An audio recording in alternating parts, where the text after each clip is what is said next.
Alors on a vu le parallaxe. En plus du parallaxe, on va enchaîner sur lier des effixes sur des contrôleurs. On va garder notre parallaxe, on va garder notre très joli carré rouge sur fond noir sur ligne de bleu, pour pouvoir insérer un effixe toujours sur le même contrôleur, qui va, en plus de l'effet parallaxe, nous donner un effet de profondeur dû à un flou de caméra. Alors pour ça, on va rajouter une troisième forme, solide, avec un très joli jaune, qu'on va appeler forme 03. Boum.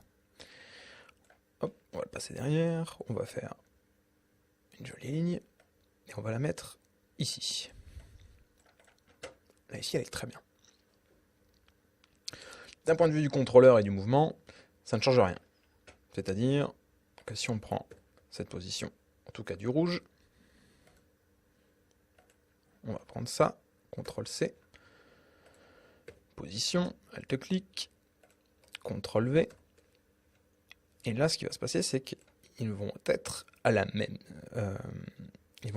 donne. Donc si je fais bouger mon point là,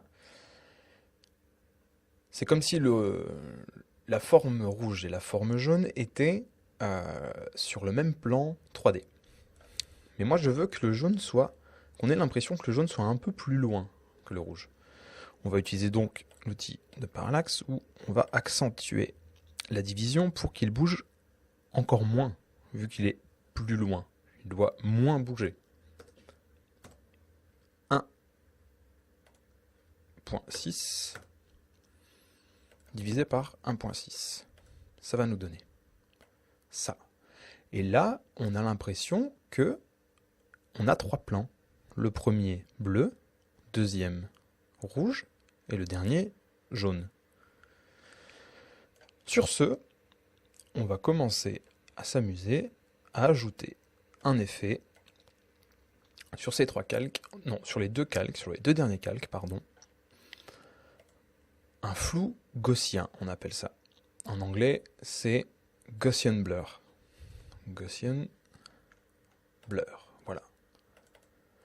On va cliquer dessus, rester appuyé, et on va le dropper et le lâcher sur le 0,1. Notre fenêtre d'effet, le control effect, l'effet control, se met automatiquement jour et nous dit que notre blur est à 0. Très bien. On va utiliser la touche E pour faire apparaître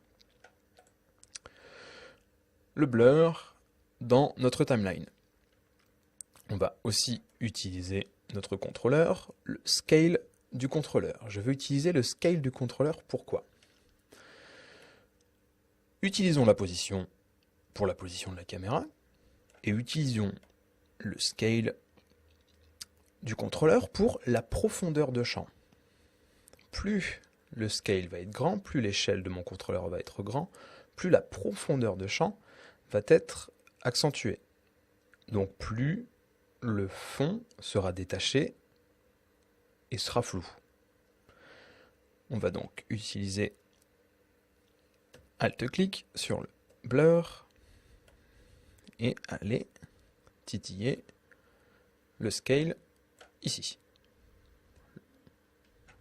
Si on appuie sur le contrôleur, on aperçoit que voilà, il a pris le pur, il a pris le scale et que le scale est à 385 et du coup on se retrouve avec 395 blurs et que ça ne va pas du tout. Alors, on va s'amuser, on va lui dire qu'il faut au moins le diviser par 20. C'est déjà un peu plus raisonnable. C'est toujours flou, c'est ce qu'on voulait, mais c'est plus raisonnable. Autour du jaune maintenant. On peut très bien copier-coller un effet sans problème. CTRL-C, CTRL-V. Le jaune a pris la même propriété. Mais, s'il est plus loin, il sera plus flou, dû à la profondeur de champ. Du coup, plutôt que de le diviser par 20, comme ici, dans les effets, E, l'expression ne sera pas divisée par 20, mais divisée par 10. Et là, on observe que le flou à l'arrière-plan est beaucoup plus fort que le flou au deuxième plan. On va pouvoir donc, en plus de contrôler l'angle de la caméra, contrôler le niveau de profondeur de champ de ce qu'on veut avoir.